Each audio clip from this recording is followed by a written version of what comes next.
Olá, bem-vindo a mais um Saúde e Longevidade.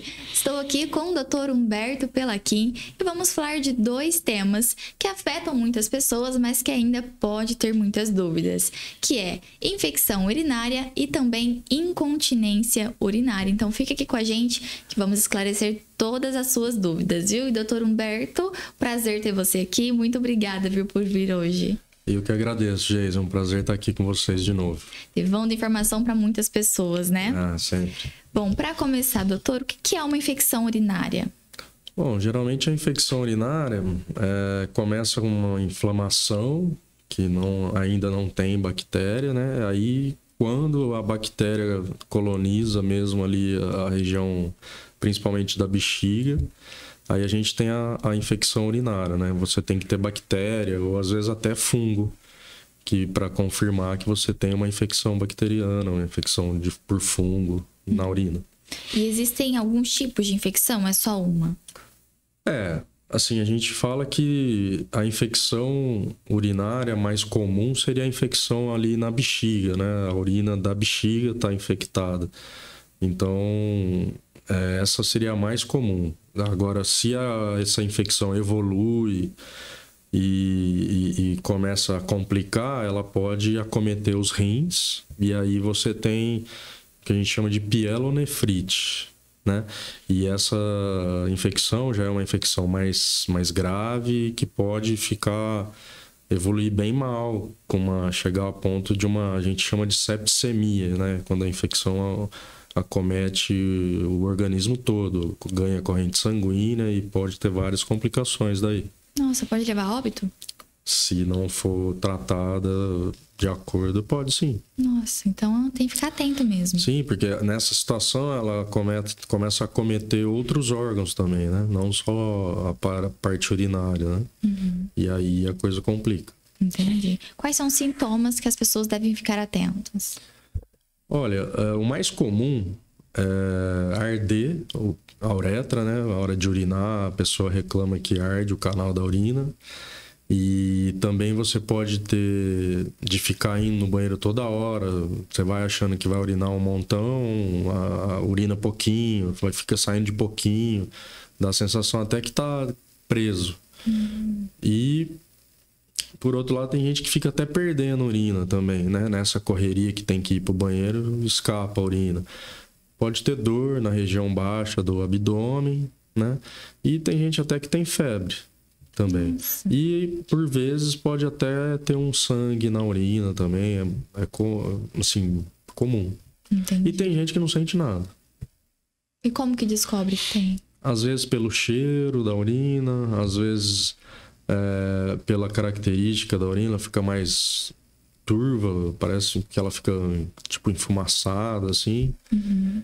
E às vezes tem gente que já conhece, né? Que sabe que costuma ter umas infecções com uma certa frequência, aí desconfia e vai fazer o exame e acaba vendo que tem. Mas tem gente que realmente não sente nada. E tem algum desses sintomas, já é bom ficar atento? Se você vê que, né, com frequência você fica ardendo, incomodando muito para urinar, não é uma coisa, vamos dizer assim, prazerosa, né? Você vai urinar e é ruim, é desconfortável, aí você pode desconfiar. Uhum. E tem diferença dos sintomas de homens e de mulheres, doutor? Geralmente não. É mais ou menos a mesma coisa. No homem, o que às vezes é mais frequente é prender a urina, né? Ter dificuldade para urinar mesmo. Uhum. Então aí, às vezes chega aflito que a bexiga está muito cheia, às vezes até passar a sonda para esvaziar. Entendi. Né? Mas no resto é mais ou menos a mesma coisa. Uhum. Crianças pode ter também? Pode. Criança pode ter. Criança, geralmente, a criança está associada a alguma anomalia na anatomia do aparelho urinário, que a gente chama de refluxo vésico-ureteral, né? Você tem refluxo da bexiga para o ureter. Então, essa criança pode ter mais infecções, né? Uhum. E também a menina, né? na questão da higiene ali, né? Quando ainda em fraldas, né? Pode também ter mais infecção. Ou seja, não tem idade. Qualquer pessoa pode ter. Não tem idade. Uhum. E tem algum momento que a infecção de urina é considerada grave?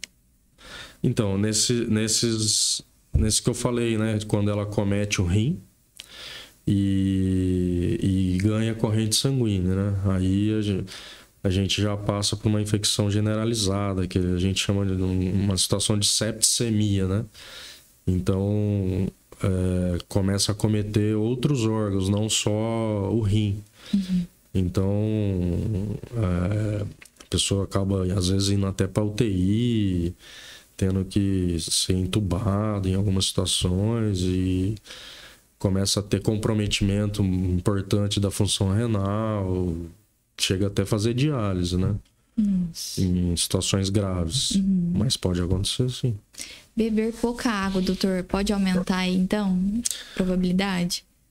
Pode facilitar, sim, né? Se você toma pouco líquido e ainda tem o costume de ficar segurando, protelando essa micção, né? Você deixa para depois, você pode facilitar, ainda mais se você já tem uma tendência a ter infecção. Entendi. Todo mundo já ouviu da mãe, da família, assim, você não fica segurando o xixi, vai no banheiro. Então, realmente é importante não ficar segurando. Assim, hoje, no adulto é muito mais frequente, é comum as infecções na mulher. Então, a gente sempre recomenda porque tem muita mulher que tem infecção recorrente, né, de repetição. Então a gente sempre fala para aumentar a ingesta hídrica, para que você é como se você estivesse fazendo um enxágue, né, do aparelho urinário, você melhora a proteção do aparelho urinário. E se você fica segurando, também vai estar facilitando. Então, se você deu vontade, vá ao banheiro ou termina rapidinho ali o que está fazendo, mas já vai, que você está se protegendo. Uhum. Além dos hábitos da pessoa, quem tem recorrente, tem alguma explicação para isso? É algo do corpo? Olha, às vezes você pode ter uma variação anatômica do aparelho urinário, que pode facilitar. Você pode ter cálculo renal também, dependendo do cálculo, ele está relacionado à infecção. Né? A gente chama de cálculos coraliformes, que são os cálculos que eles é como se eles fossem eles moldam o rim, sabe, por dentro, assim, eles ganham a forma do rim e são bem volumosos esses cálculos e eles têm bactéria. Então muitas vezes a pessoa tem infecção uma atrás da outra, não sabe por quê, aí faz um exame e descobre que tem um cálculo bem grande até e não sente dor até de cólica de rim, nada disso.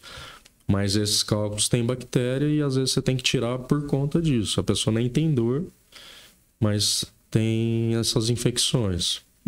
Então, essas variações anatômicas, cálculo, e às vezes, principalmente na mulher mais idosa não, até mulher que começa a menopausa, começa a ter ressecamento vaginal e às vezes até intestino preso, essas também têm maior facilidade para ter infecção. Uhum. Roupas apertadas pode aumentar? Isso aí é meio lenda urbana, né? A gente acaba ouvindo muito sobre isso, né? A paciente que usa fralda, assim, aí sim, né? Porque fica aquele abafamento ali, úmido, então elas facilitam mesmo. Mas roupa apertada, não. Relação sexual pode ter a ver com a infecção? Isso é uma dúvida frequente, né? Não existe a transmissão, tá? Do homem para a mulher, da mulher para o homem, de infecção urinária. O ato sexual em si, ele pode facilitar, né? Então, tanto que é recomendado para as mulheres, principalmente, urinar antes e depois de ter relação para se proteger de uma infecção, ainda mais essas que são recorrentes, né? Entendi. E o hábito de higiene que o senhor falou, que pode ter. Então, talvez não fazendo a higiene correta pode causar também. Sim.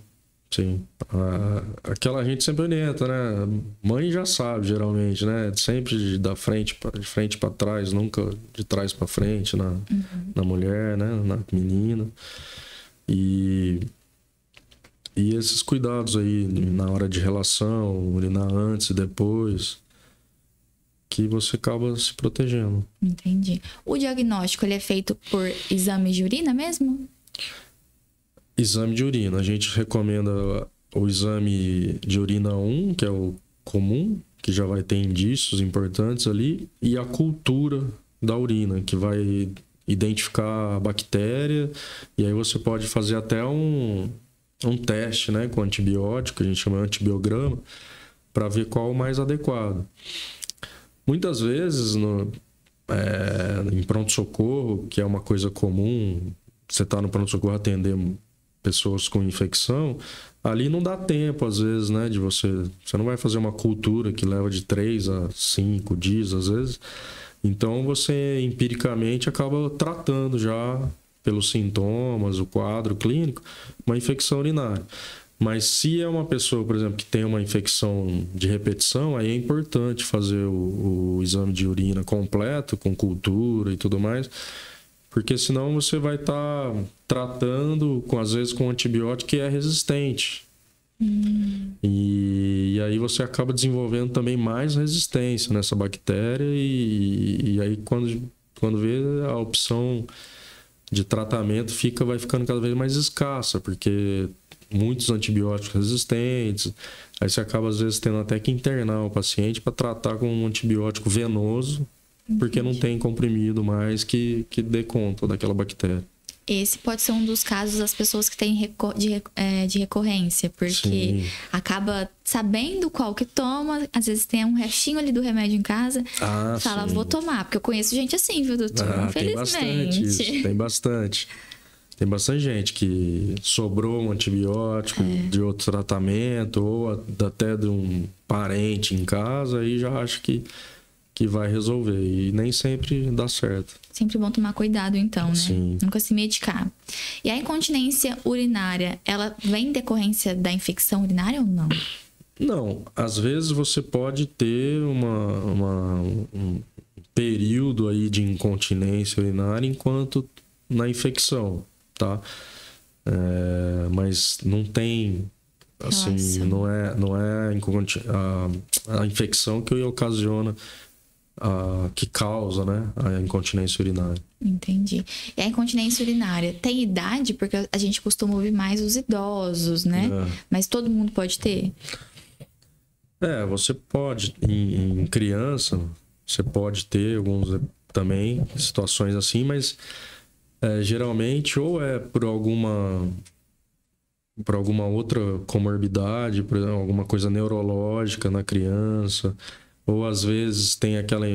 a gente fala que é uma incontinência, não vou dizer transitória, mas é na criança menor, assim, às vezes por exemplo, eu já atendi alguns pacientes que levam o filho, né, a criança, porque, por exemplo, era filho único, aí a mãe engravidou. E aí o menino... fica meio enciumado, fica inseguro, porque antes ele era o dono da casa, né? Aí sabe que vem chegando outro, tem uns que se comportam de uma maneira assim, fica na escola pedindo para ir no banheiro toda hora, e às vezes molha, e isso passa, né? Depois que vê e explica para ele, da criança, tudo mais, acaba melhorando, é uma coisa transitória. Existe também, na criança, uma coisa que chama enurese noturna.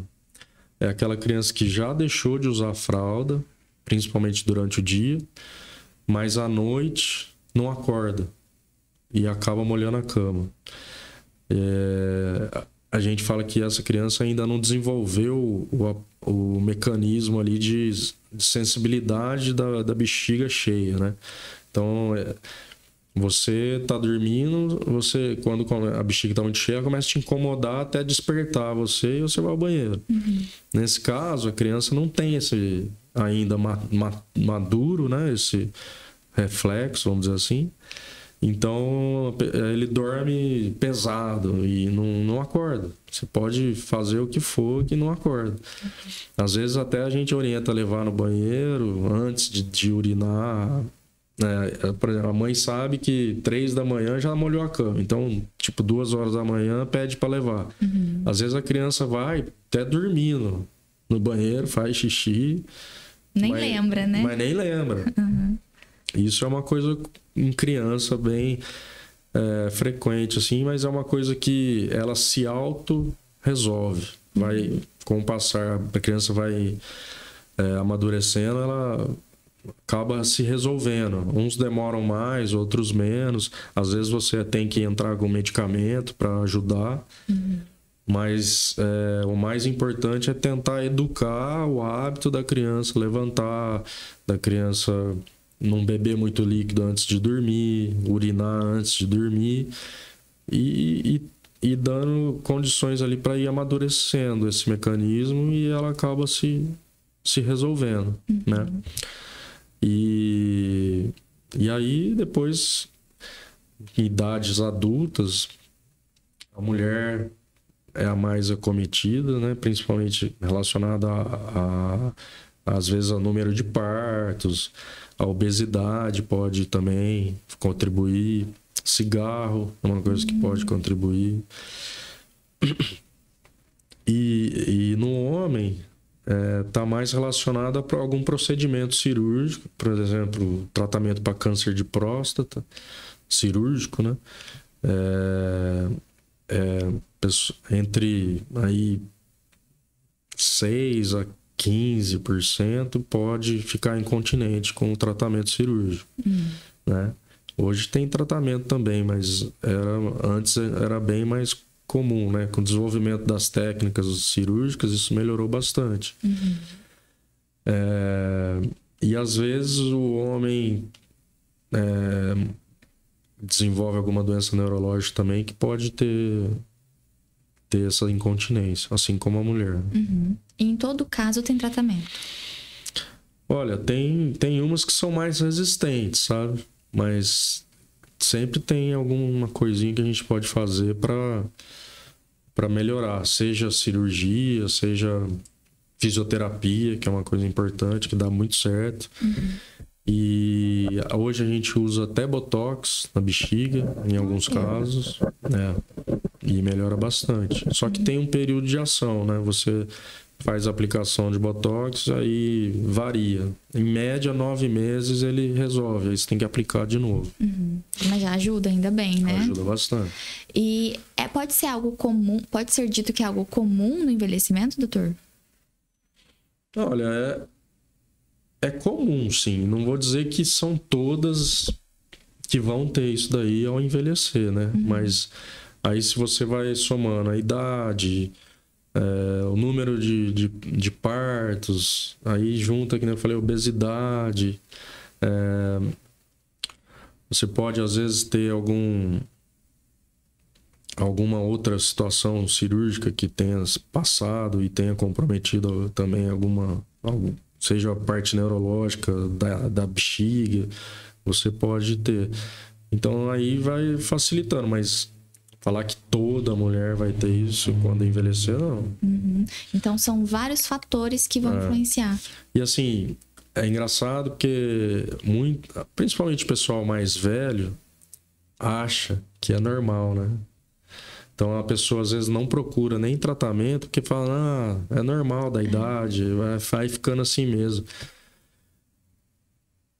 Pode acontecer, né? Mas não que seja normal. Você não pode aceitar isso daí, né? Você tem que procurar tratamento que a mulher principalmente vai perdendo em qualidade de vida, porque molha a roupa, aí acaba usando um protetor. Aí esse protetor vai dando infecção, pode contribuir com infecção. Aí, quando vê, essa mulher não deixa de fazer coisas que ela gostava. De ir na casa de um parente, no cinema, na igreja.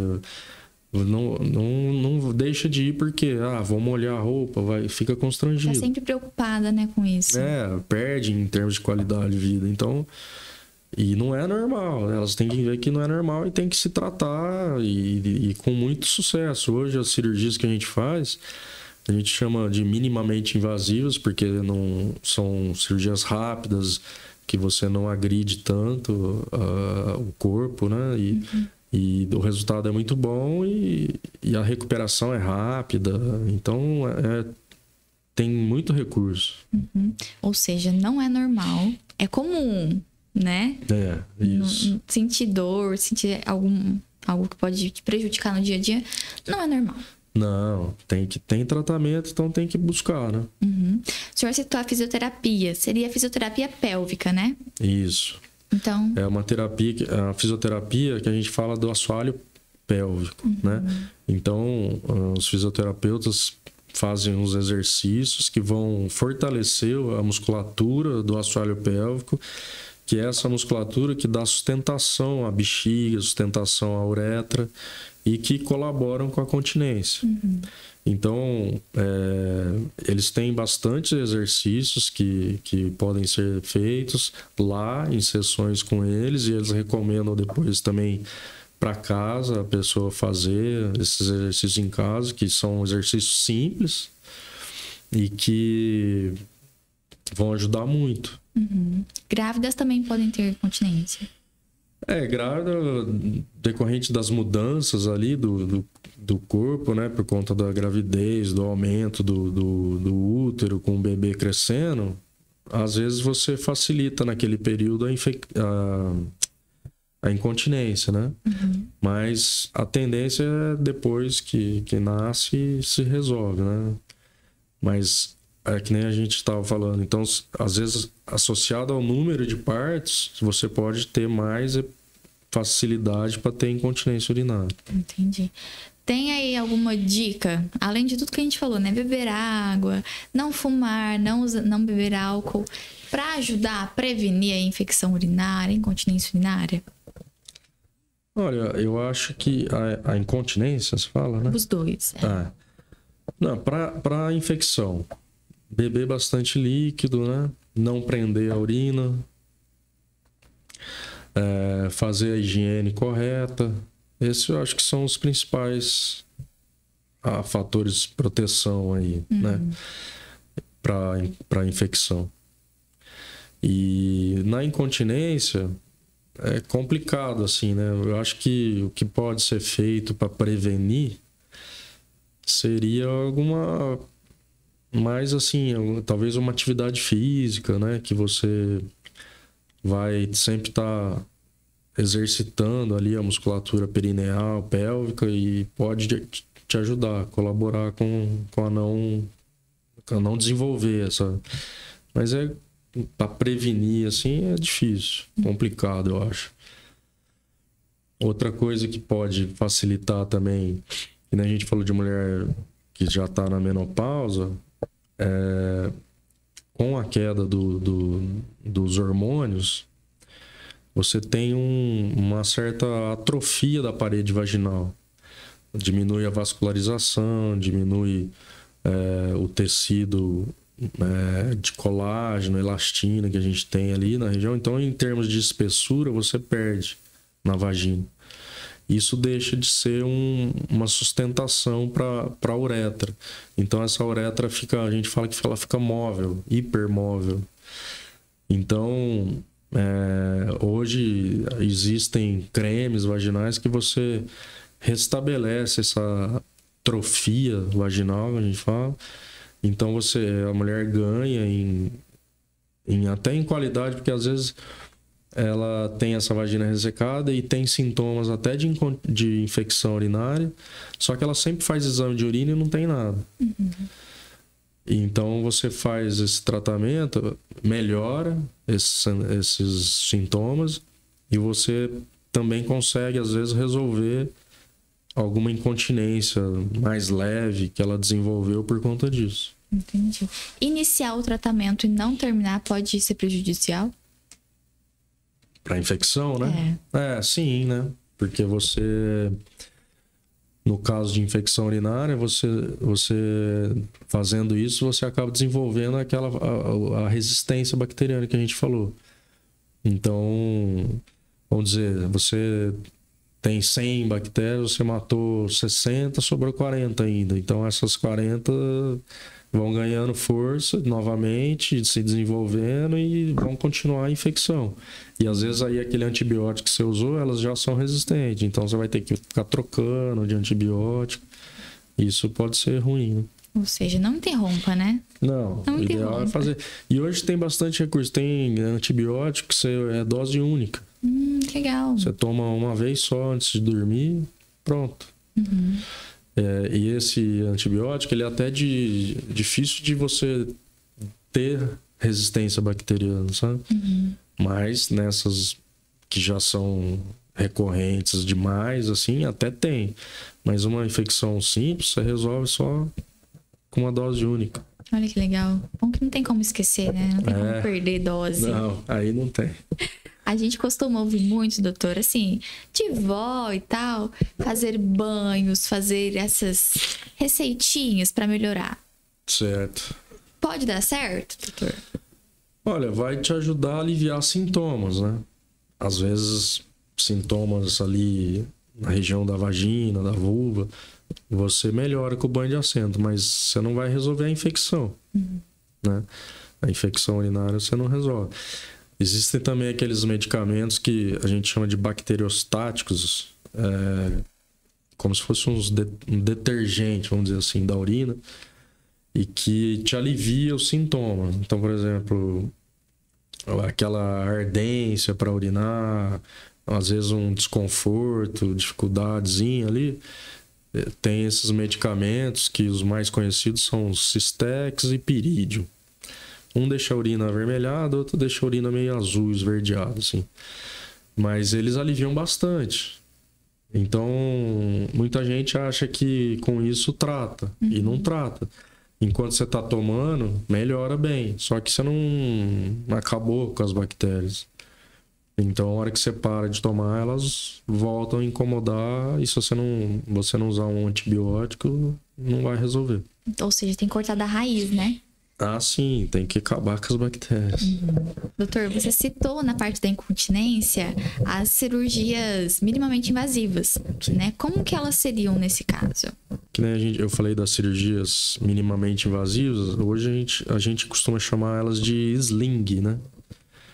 Seria tipo uma rede. Então, são telas que a gente usa, que a gente coloca suburetral, né? Debaixo da uretra, média, a gente fala. E que são cirurgias com taxas de sucesso bem elevadas, né? E de recuperação rápida. Cirurgia simples, assim, em torno de meia hora, uma cirurgia dessa. E com baixo risco de complicação e com alta taxa de sucesso, que a gente não tem pudor nenhum de indicar para mulheres, assim, às vezes até com mais de 80 anos que estão tendo perda, que a cirurgia é uma cirurgia totalmente cabível, assim, que mesmo pacientes com várias comorbidades, às vezes problema cardíaco, diabetes e tudo mais, elas podem fazer e com baixo risco, assim, né, de complicação, tanto da parte cirúrgica quanto da parte clínica, né? Porque muita gente tem medo, né? Já tenho 80 anos, vou operar. Mas não, a gente se valendo ali dos colegas, né? Ah, toma remédio cardíaco, então vamos conversar com o cardiologista, pedir uma avaliação, o que ele recomenda, que faça isso antes, que durma uma noite na UTI, pelo menos. Mas é bem... Assim, eu não lembro de ter operado uma mulher nessa situação que tenha precisado nem de dormir na UTI, porque é uma cirurgia rápida, com anestesia hack, que é mais tranquila. Então, mesmo essas mulheres, não precisa ter medo, que dá para melhorar e ganhar, né, em qualidade de vida, que isso eu acho que é o mais importante. E a incontinência no homem, doutor, como que ela é? Ela é diferente? Então, no homem, a incontinência está mais relacionada a procedimentos cirúrgicos, né? Principalmente a prostatectomia radical no tratamento do câncer de próstata, e que é comum, né, logo no começo, o homem ter um pouquinho de incontinência, mas a tendência é se resolver ali no período de 1 mês, mais ou menos, a coisa se resolve. Mas se prorrogar, a gente indica sempre, inicialmente, uma fisioterapia pélvica, né, para estabelecimento ali do assoalho pélvico, e às vezes é o que basta. Mas em casos em que isso não resolve, a gente tem 2 tipos de tratamento cirúrgico para o homem.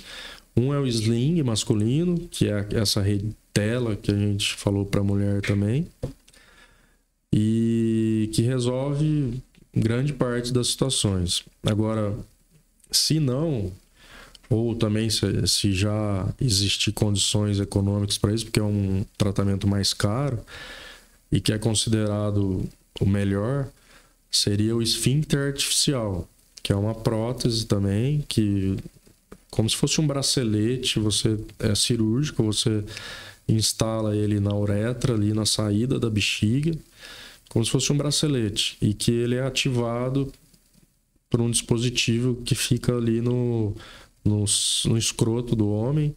Então ele fica sempre fechado, evitar a perda de urina. A hora que ele vai urinar, ele aperta a bombinha ali, aí ele murcha, então ele consegue urinar, e passa um tempinho, automaticamente ele já insufla de novo e fica fechado. Então o homem tem volta a ser continente. Mas esse dispositivo, o esfíncter, ele é muito caro, mas muito caro mesmo. Então são poucos os pacientes que podem adquirir isso daí. Então a gente tem usado mais o sling, que é mais simples, mais barato também. E resolve, né? Na maioria dos casos resolve. Entendi, ainda bem, né? E tem algum exame para identificar a incontinência? Tem sim, é um exame já conhecido, chama estudo urodinâmico. É um exame um pouco chatinho de fazer para quem se submete ao exame, né? Porque a gente tem que passar sondas.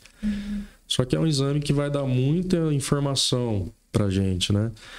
Desde se tem alguma coisa neurológica envolvida causando essa incontinência, e até qual a melhor técnica cirúrgica vai ser empregada. Então, o estudo urodinâmico é de muita valia para a gente definir conduta, qual a melhor cirurgia, ajuda muito. Ou seja, ele é bem completo, né? Sim, não, é bastante. Informa a gente bastante. Hoje, assim, na mulher é raro quem não indique esse exame para poder operar, né? Antes, quando não era comum e também não era exigido pelos planos, tal, a pessoa operava, a mulher tem a bexiga caída, urina solta, já ia operava. Agora, com essas técnicas novas, né, várias opções, e com esse exame mais disponível, é raro, né, você operar sem ter feito esse exame antes. No caso da incontinência, a pessoa ela começou a ter esses escapes de urina, ela espera um período para ver se isso vai ser recorrente para ir ao médico? Eu acho que dá para esperar se for uma coisa bem esporádica, né, discreta, uma perda, coisinha mínima, assim. Às vezes dá para observar um tempinho, né? Mas passou a incomodar e com uma certa frequência, aí, um tempo maior, aí já é bom procurar mesmo, porque pode ser que a coisa evolua e a pessoa fique, né? A gente falou, né? Vai se constrangendo, evitando situações de constrangimento, então é bom procurar. Exatamente. Bom, fiquei muito feliz que tem tratamento, né? Então, assim, quem tá nos ouvindo, às vezes conhece alguém, às vezes você mesmo, então já fica tranquilo aí, recorrer aí ao Dr. Humberto Pelachin, que vai ser melhor, vai ficar melhor, ter aí uma qualidade de vida melhor, né, doutor? Sim, temos bastante opção, né, de tratamento e melhora, né, da qualidade de vida desses pacientes. Com certeza. Doutor, muito obrigada. Fiquei muito contente que o senhor veio aqui e compartilha mais informações com a gente. Nosso público tá adorando, então seja sempre muito bem-vindo, viu? Eu que agradeço. Bom, muito obrigada a você também que nos acompanha. Aproveita, deixa aqui nos comentários sugestão de conteúdo. Pode deixar sua pergunta também que a gente responde, tá? Então até a próxima. Tchau, tchau.